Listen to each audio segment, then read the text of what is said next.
Good afternoon. It's a pleasure, and I'm thanking the organizing committee for the invitation.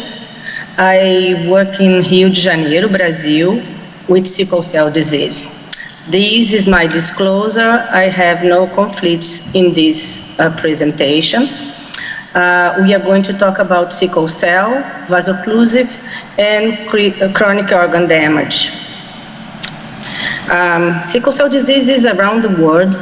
It's the monogenic disease more prevalent. We have almost 250,000 children born every year in Africa, 60 to 1,100 in US, and the same number in Brazil, and around 10,000 in United Kingdom. The mutation that happens in one single gene transforms the normal hemoglobin in this sickle cell that vaso-occlusive is the hallmark of the disease. Understanding this figure, we can look and see the oxygenated erythrocyte containing HBS, then the oxygenation. The deoxygenation leads to polymerization of the HBS, and the cell loses water and dehydrated. This causes occlusion of post-capillary venules and infarction. The infarction is the problem that begins all the acute events. And also, when it happens, it causes hemolysis intravascular. The intravascular hemolysis leads to inflammation, increased expression of molecules, and makes a hypercoagulability stage. When the vaso reperfuge, what happens is that the free radicals cause tissue damage, the vasculopathy and dysfunction, the endothelial area begins. The hemolysis also leads to free plasma that inactivates nitric oxide and generate reactive oxygen species. This is the hallmark of the chronic part of the disease.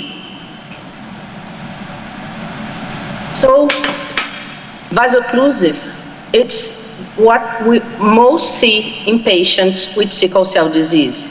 The crisis occurs in 30% of adult patients, says that 95% of the time they have pain. Only 14% says that they have pain less than 5% of the time. And vaso-occlusive is also the leading cause of hospital admission. There is no biomarkers or imaging studies that can validate pain or assess its severity. So we need to be guided by the patient's report of pain. For this, we use a numeric pain rating scale. Number 0, no pain, to the worst possible pain, 10. This is the protocol that we use in the hospital. We stay in 4 degrees of pain.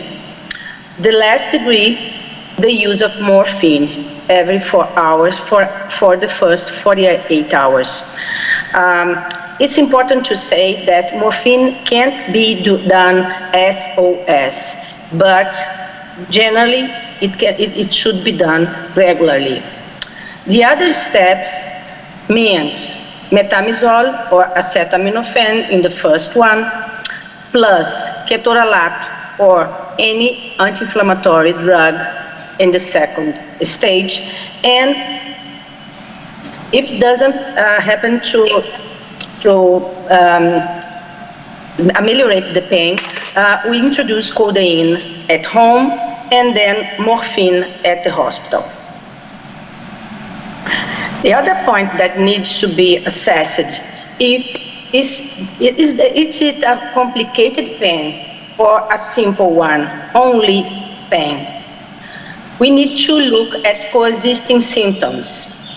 So if you have respiratory distress or chest pain, we need to think about acute chest. As we are going to see later, it's a leading cause of death in sickle cell. Always fever, we need to look at infections. Osteomyelitis, but also meningitis can happen, and pneumonia also can happen very quickly with these patients. Weakness and headaches, we need to think of stroke. Lethargy, abdominal pain, in splenic sequestration. If we have also increased icterus, some biliary disease can be the part of this VOC. And in flank pain, the acute papillary necrosis, as we are going to see later, also a very important thing in the disease, acutely and chronically. The pain leads to another complications. If the patient has more pain, they will have more acute chest, more avascular necrosis, and more cardiomegaly. Also, as we already say, he is going to be hospitalized 95% of the time because of pain.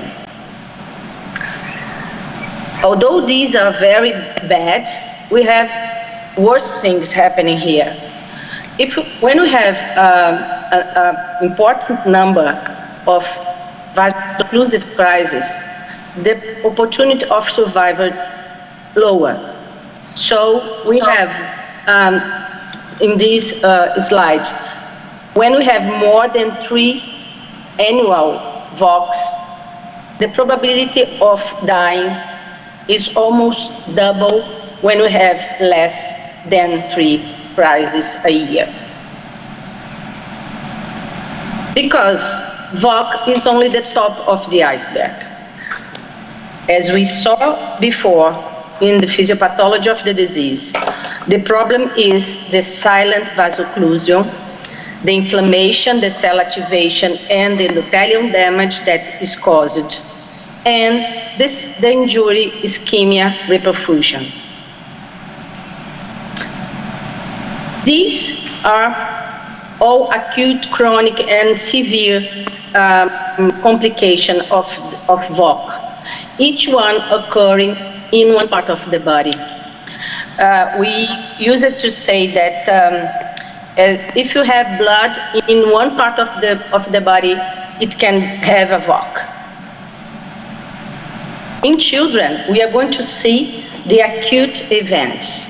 Splenic sequestration, it's with higher frequency till 5 years old. Infection is very common in children and was a leading cause of death in the beginning. Then, it's important to look at encapsulated bacteria. That is the principal causes of septicemia and death in this patient. Hand-foot syndrome occurs from 6 months to 3 years. Acute chest, it's important in children and adults. And stroke, remembering that 30% of children has silent stroke, and 11% of patients by 20 years will have a stroke. It used to be ischemic in children and hemorrhagic in young adults, and then in later ages also ischemic again. Sickle cell disease complication in children, looking at children, will vary with age. It begins in the area of polymerization, and then goes to endothelial dysfunction. The polymerization area began with bacteremia, acute splenic sequestration. By far, acute chest and stroke are both the principal in the first decade of age. Then, when endothelial dysfunction begins, chronic irreversible organ damage will occur.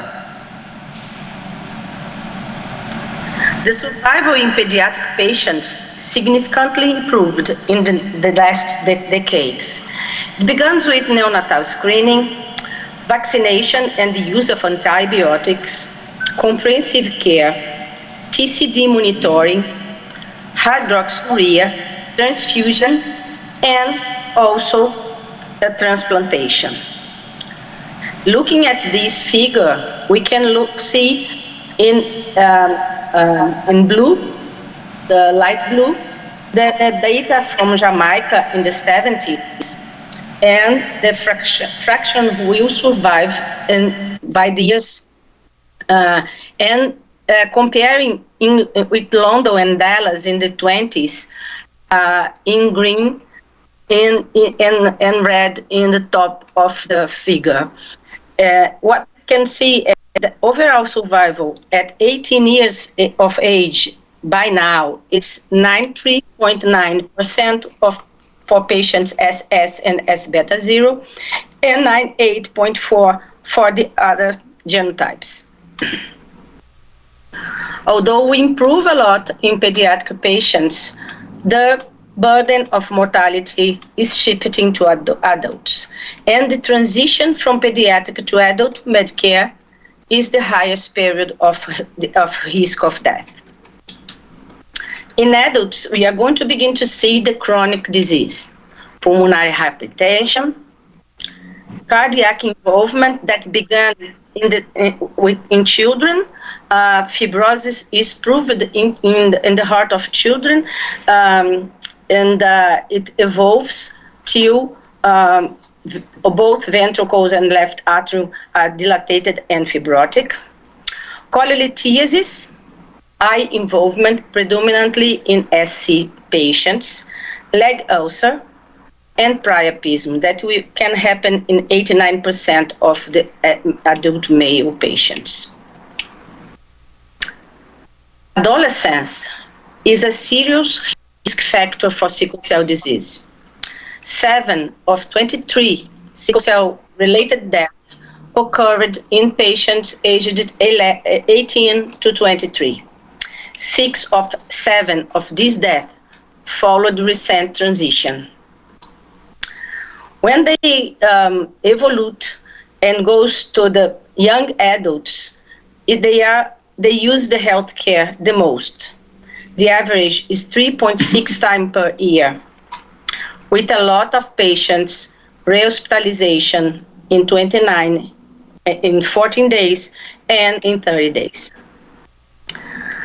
One very important problem is when the patient is on chronic transfusion because of stroke and goes to the transition clinician and stop this transfusion regime.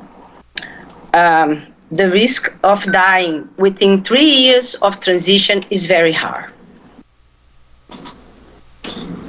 Here you can see the improved early survival in children, which in childhood survival of 96 to 98%.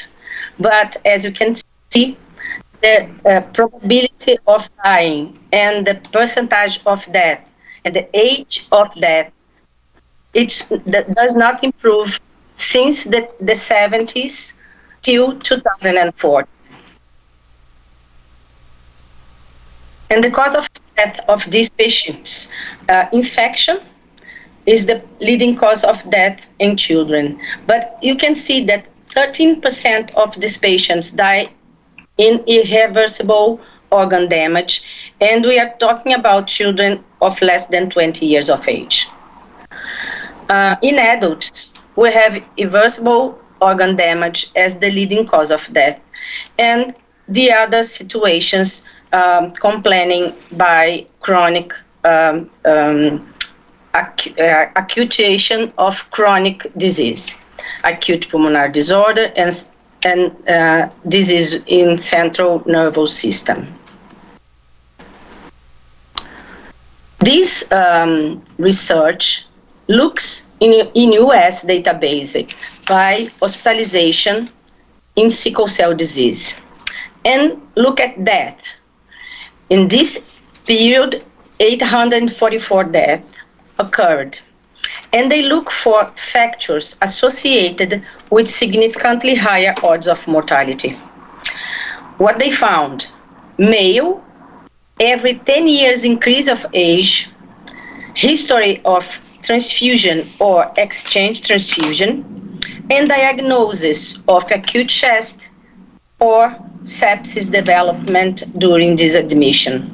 This is the principal cause of death in these patients.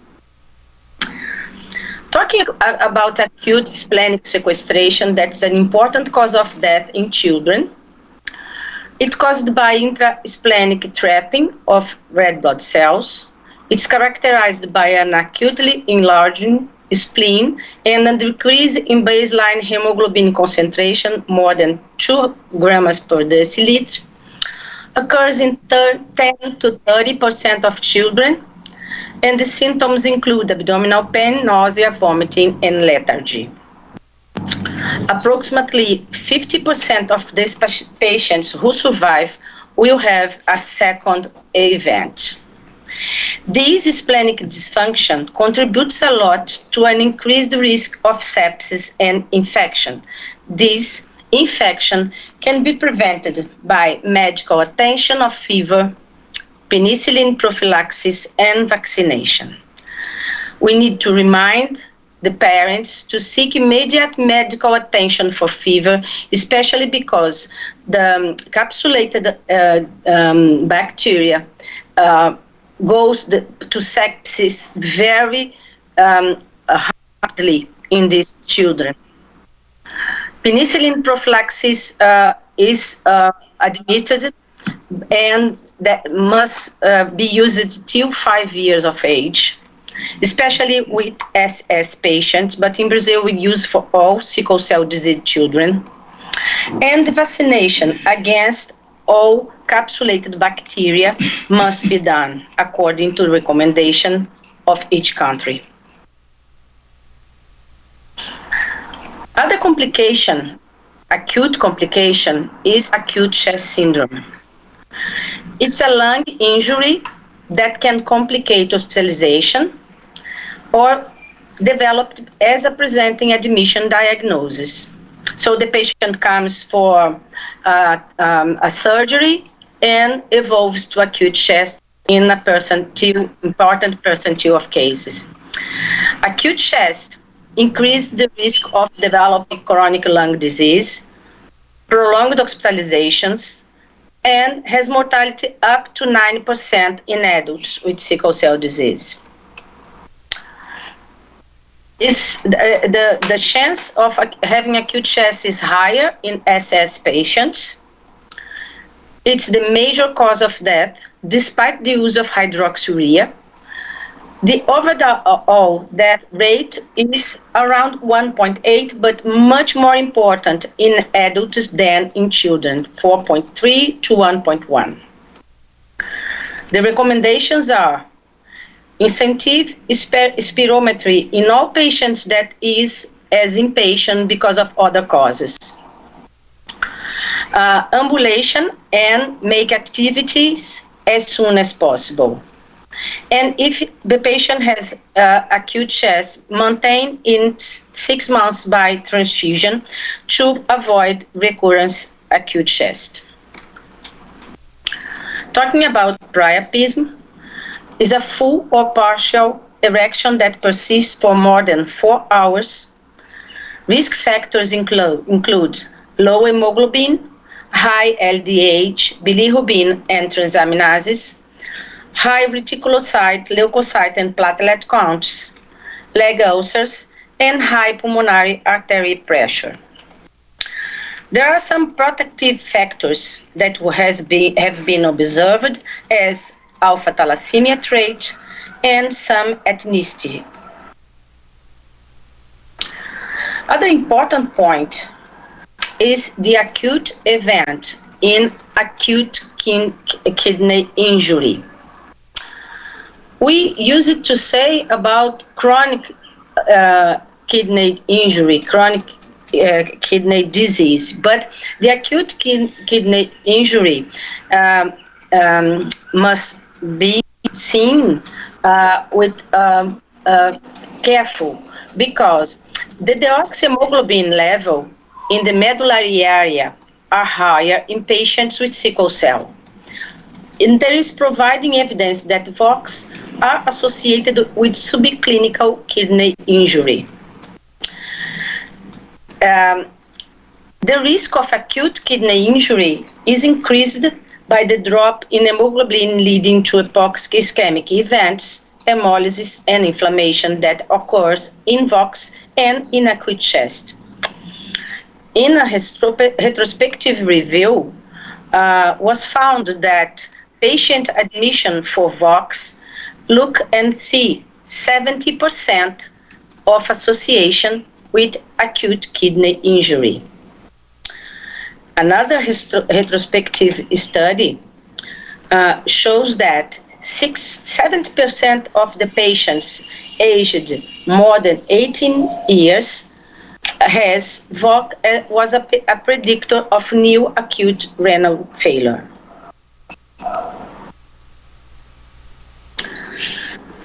Other point to be addressed is how about chronic pain? How it occurs? The pathophysiology is unclear, but is what we think today is that recurrent VOCs leads to nerve damage, the chronic inflammation, and the opioid-induced hyperalgesia may promote central sensitization and contribute to the development of chronic pain.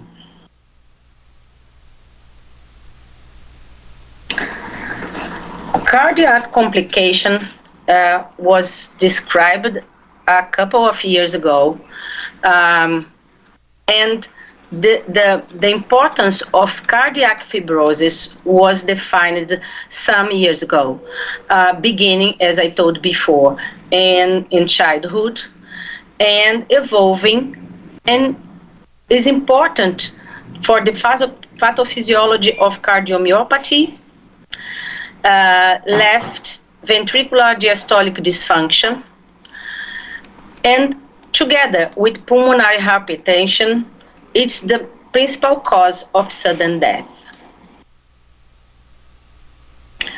Pulmonary hypertension should be confirmed by right heart cardiac catheterism. But the elevated of TRV is found associated with morbidity and early mortality, and it's done by the echocardiogram, and is an important tool to assess patients that should make right heart catheterization.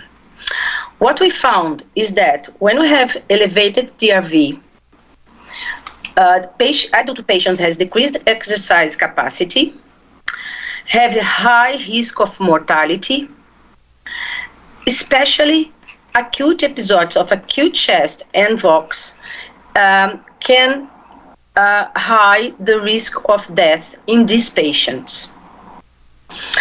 In children and adolescents, a high TRV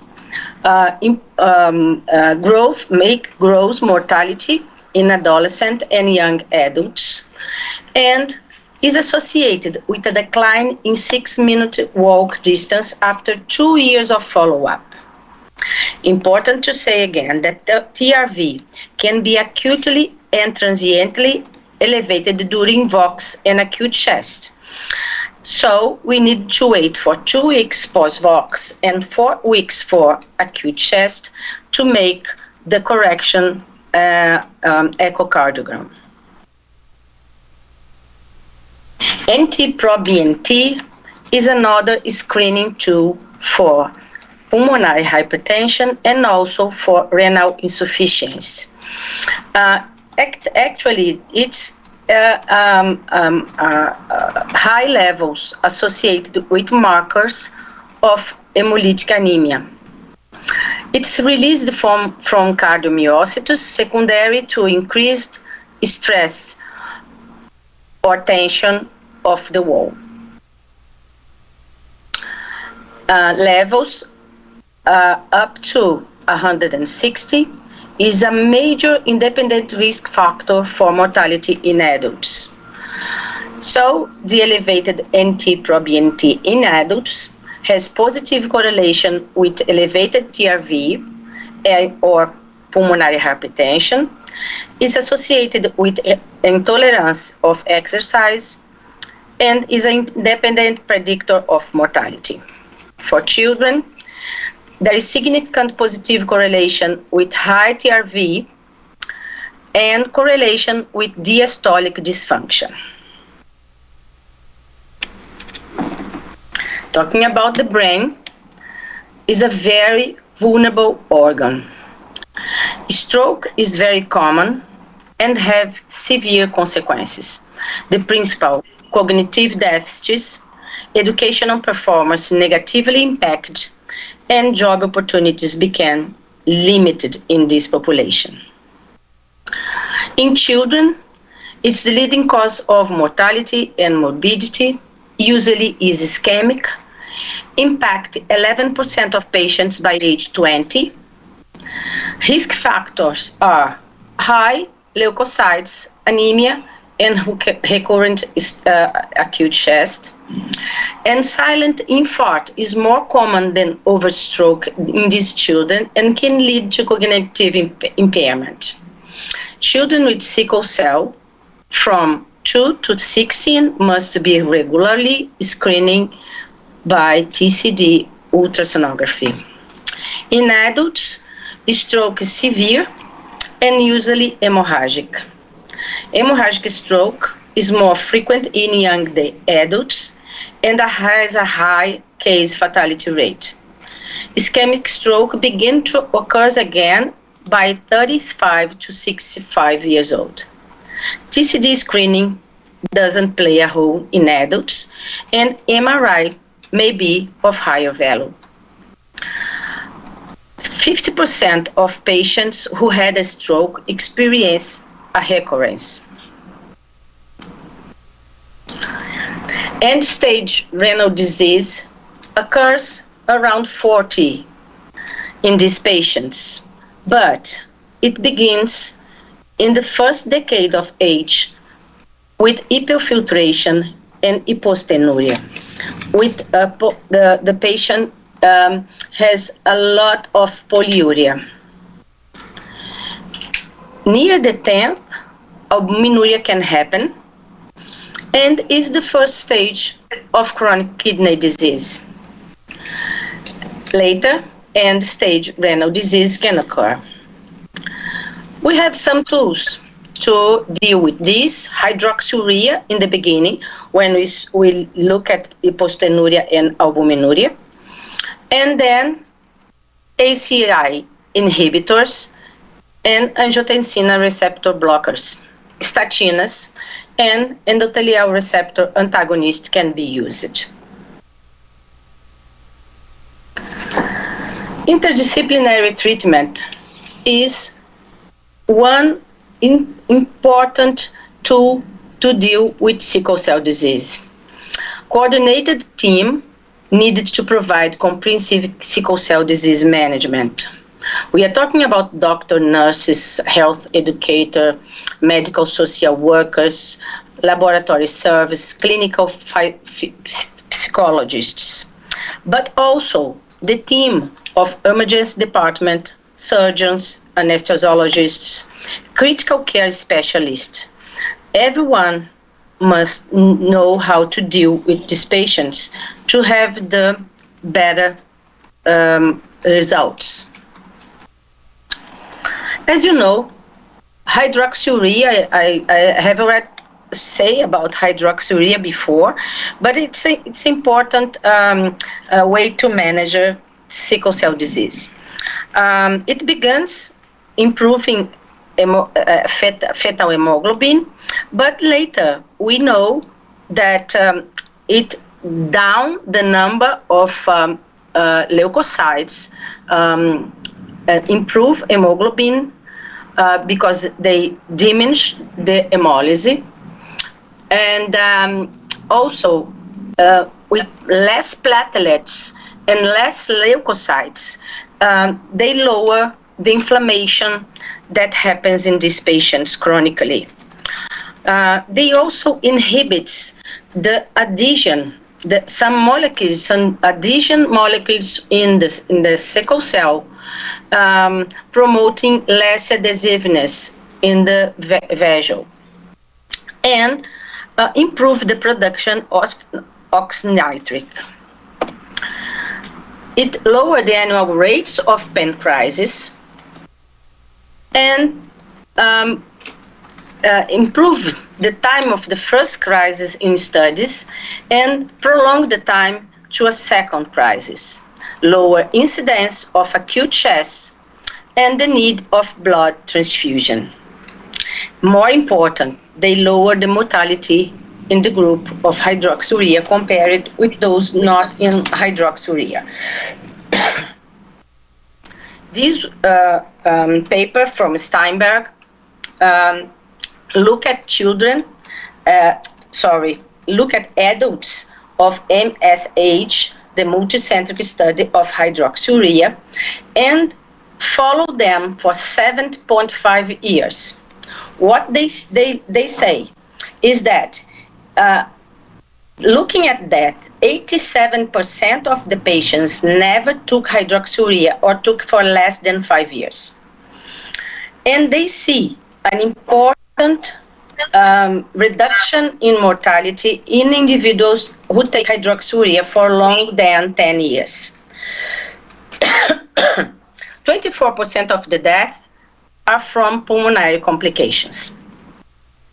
We are able to repeat this study in Rio with children, and we compare the effect of hydroxycarbamide on survival of these sickle cell disease children. Sorry.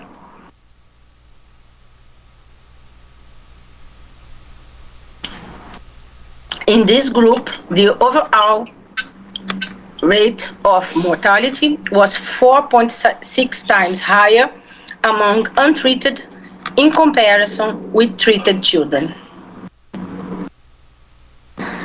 Although hydroxyurea is good, we have some problems. First is that a group of patients didn't respond to hydroxyurea, and hydroxyurea is not enough for another group.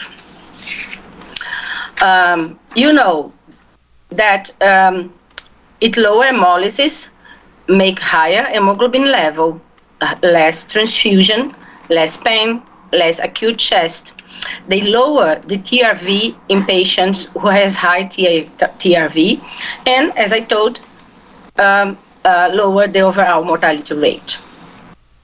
When we don't have hydroxyurea, what we have is chronic blood transfusion. It lowers sickling episodes, the risk of sickle cell disease complications, the risk of pulmonary events, the brain vasculopathy, and if maintained hemoglobin S between 30 and 50, they improve the TRV. So becomes the second line option to hydroxyurea, as we don't have much options, especially in Brazil. There is some disparities in sickle cell disease outcomes. This suggests variation in healthcare quality. One very important point is the use of opioids for pain relief. That may lead to stigmas around VOC treatment, in some cases preventing appropriate care. There is evidence of inadequate attention to VOCs abounds in the medical literature. This is at least in part due to a negative attitude toward patients with sickle cell and a profound fear of catering to opioid addictions. Patients' psychosocial issues may influence sickle cell disease management and approach. Multiple factors contribute to depression and anxiety, including the chronic nature of the condition, chronic pain, unpredictable of crisis, and the overwhelming nature of medical complications. Patients seeking treatment for pain may face stigmatization and be labeled as drug-seeking. So, our patients have decreased quality of life, importantly due to chronic pain. There is difficulties in relationship and a lot of emotional impact. The transition to adulthood reduces access to health care. They have difficulties with treatment adherence. The hospitalization is a very important situation as it makes isolation and less support, leading to absenteeism at work and school. Some children go back one grade, losing their friends, and it makes the whole thing very hard for these patients. So to finish, sickle cell disease is a genetic disorder characterized by HBS, which damages erythrocytes and can lead to vaso-occlusion, multi-organ damage, and early death. Early identification, such as screening for sickle cell disease at birth, can reduce morbidity and mortality. POCs are the hallmark of sickle cell disease, induce severe pain, decreased quality of life, can cause life-threatening complications, are the primary cause of hospitalization in sickle cell disease, and are associated with increased mortality. Effective transition from pediatric to adult care may improve outcomes for sickle cell disease. And to finish, the treatment is multifaceted and includes pain management, hydroxyurea, blood transfusion, and stem cell transplant. That I didn't look at transplant in this talk because we are going to have one talk in transplant specifically. And to finish, the incorporation of new therapeutic weapons is necessary to face this prevalent pathology. Thank you.